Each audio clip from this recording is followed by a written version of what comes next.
বাংলাদেশ বিমান বাহিনী প্রধান air chief marshal Hasan Mahmud Khan Italy বিমান বাহিনী প্রধান লেফটেন্যান্ট জেনারেল লুকা গোরেতিয়ার আমন্ত্রণে ৮ থেকে ৯ মে ২০২৫ তারিখ অনুষ্ঠিত অ্যারোস্পেস পাওয়ার কনফারেন্স এএসপিসি ২০২৫-এ অংশগ্রহণ করেন। এই সরকারি সফরের অংশ হিসাবে তিনি ইতালির প্রতিরক্ষা প্রযুক্তি নির্মাতা প্রতিষ্ঠান লিওনার্দো এসপিএ পরিদর্শন করেন এবং ইউরোফাইটার টাইফুন যুদ্ধবিমানের প্রস্তুত এবং রক্ষণাবেক্ষণ ফ্যাসিলিটিস সরজমিনে ঘুরে দেখেন।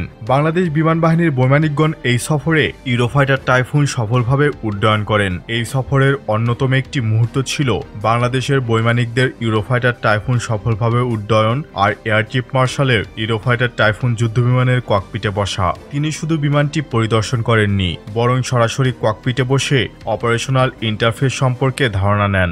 সেখানে তিনি বিভিন্ন দেশের বিমান বাহিনী প্রধান ও উচ্চপদস্থ সামরিক কর্মকর্তাদের সঙ্গে সৌজন্য সাক্ষাৎ করেন। সফরের অংশ হিসাবে তিনি ইতালীয় অস্ত্র নির্মাতা লিওনার্দোর আমন্ত্রণে ইউরোফাইটার টাইফুন সহ পরিবহন বিমান ও ড্রোন সহ বিভিন্ন সামরিক সরঞ্জামের ফ্যাসিলিটিস পরিদর্শন করেন। এছাড়াও তিনি C-130 হারকিউলিস, বিভিন্ন ধরনের ইউএভি এবং অগস্টা হেলিকপ্টারের রক্ষণাবেক্ষণ সুবিধাসমূহ পরিদর্শন করেন।